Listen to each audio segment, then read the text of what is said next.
He wanted a traditional wife until he found out I made triple his salary, full story. My boyfriend said men should lead and women should support. Then he accidentally saw my tax return, and suddenly I was intimidating. Follow us for full stories posted daily. We're serving fresh tea all day. Back to the story. Hello, Tea Talk. My name is Camille, and I did not shrink myself for a man with Wi-Fi opinions. I met Ryan through friends. Charming, confident, ambitious. He worked in sales, liked podcasts about high-value men. At first, I thought it was harmless.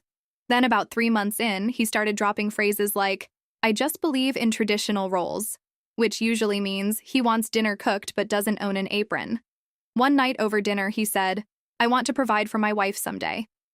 I said, "That's sweet." He followed with, "I don't think women should have to stress about careers if their man is handling it."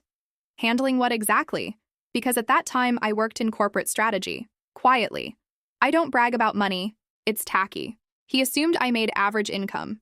He assumed I'd eventually scale back. He assumed incorrectly. Then he made the comment that shifted everything.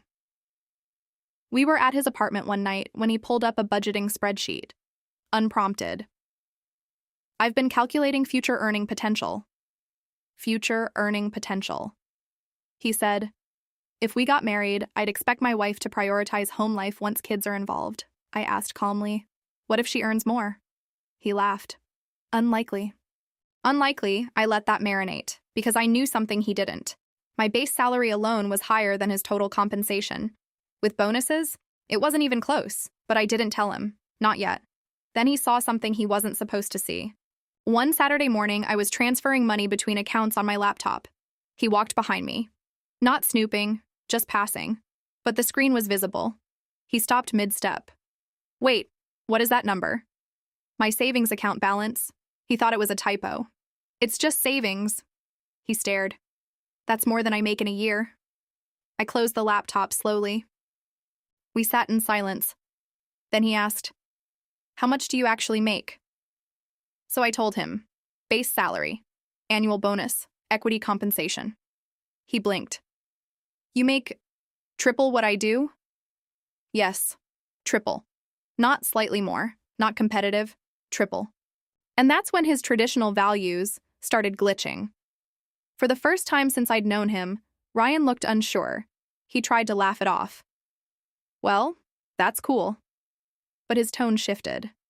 Suddenly, the jokes changed. "You must be one of those career-first types." He started asking weird questions. "So if we had kids, you'd expect me to stay home?" I said, "Would you?" He didn't answer. Instead, he started rephrasing his ideology. "I just think men are natural leaders." "In what sense?" I asked. "Financially, structurally." I tilted my head. "But I'm financially ahead." Silence. You could see the conflict happening in real time.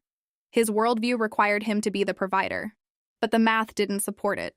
Then he said something that ended it. A week later, during an argument about something minor, it slipped out. "I just don't want to feel emasculated." There it was. It was never about tradition. It was about hierarchy. He didn't want a partner. He wanted someone positioned below him. He said, "It's hard knowing you don't need me." And that sentence told me everything. He didn't want love. He wanted leverage. But he wasn't done spiraling. 2 weeks later, Ryan showed up with flowers. Acting soft, acting reflective. "I've been thinking." Dangerous phrase. He said, "I could still lead in other ways." Other ways. He suggested combining finances, but having him manage them. I almost laughed. "You want to manage money you didn't earn?" He didn't appreciate that. He tried to pivot. "We could downsize your career once we start a family." Downsize. My career, not his. That was the moment clarity hit me. He didn't want equality. He wanted control dressed up as chivalry. So I ended it. Calmly. No screaming, just truth. "I'm not shrinking so you can feel tall." He looked stunned. As if he genuinely believed I'd compromise, because most of the women he dated probably did. A month later, I heard through mutual friends that he was dating someone new. Younger, still in grad school, posts about soft life.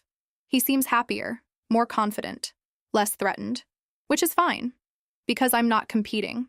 I'm just unwilling to be diminished. I'm just unwilling to be diminished. And here's the part that makes me laugh. He still posts about high-value men, but now he adds, find a woman who supports your mission. Translation? Find someone who doesn't out-earn you. So tell me, T-Talk, if a man says he wants a traditional wife, but only when he thinks he makes more than you, is that tradition or insecurity?